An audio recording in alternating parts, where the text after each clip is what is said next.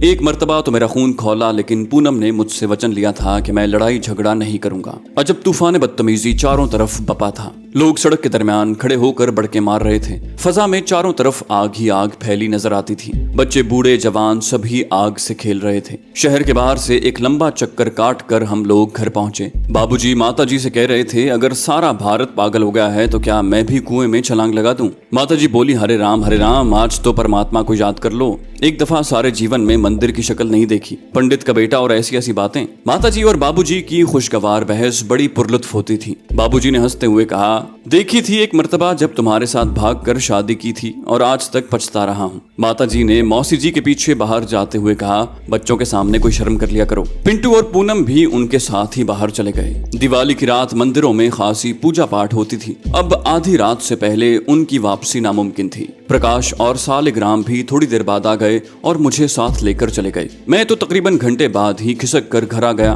کیونکہ ایسی لغویات میں اس سے زیادہ میں حصہ نہیں لے سکتا تھا۔ اپنے کمرے میں جا کر لیٹ گیا اور ہوائی اڈوں کے اس خاص حصے کے متعلق سوچنے لگا جو ابھی میری نظروں سے پوشیدہ تھا۔ وہاں پہنچنے کا خطرہ مول لیے بغیر کوئی چارہ نہیں تھا۔ میرا ضمیر مطمئن تھا۔ میں نے پونم کی محبت کو اپنے فرائض کے درمیان دیوار نہیں بننے دیا تھا۔ کام بڑی اچھی رفتار کے ساتھ محفوظ طریقے سے انجام پا رہا تھا اور میں اپنے وطن کے لیے بھارتی انٹیلیجنس کے بچھائے جال کو توڑ کر اہم اطلاعات حاصل کر رہا تھا۔ یہ اطلاعات میرے وطن بڑی حفاظت اور اجلت کے ساتھ پہنچ رہی تھی۔ دیوالی کی رات کسی کو سونا قسمت سے ہی نصیب ہوتا ہے، کیونکہ ساری رات پٹاخوں کی آوازیں جان کو آتی رہتی ہیں۔ لیکن میری آنکھ صبح جلد ہی کھل گئی۔ چاروں طرف شور برپا تھا۔ ارد گرد کے وہ مندر اور گردوارے جہاں سوائے پجاری کے اور کوئی گھسنے کا نام بھی نہیں لیتا تھا، وہاں بھی کانوں کے پردے پھاڑ دینے والے بھجنوں کی آوازیں آ رہی تھیں۔ شہر کے لوگ ساری رات جاگتے رہے تھے اور آتش بازی بھی مسلسل ہوتی رہی تھی۔ پونم نے پرکاش کا اور میرا کمبل اٹھا کر ایک کونے میں پھینکتے ہوئے کہا، دیوالی مبارک۔ دیوالی آئی بھی اور گزر بھی گئی۔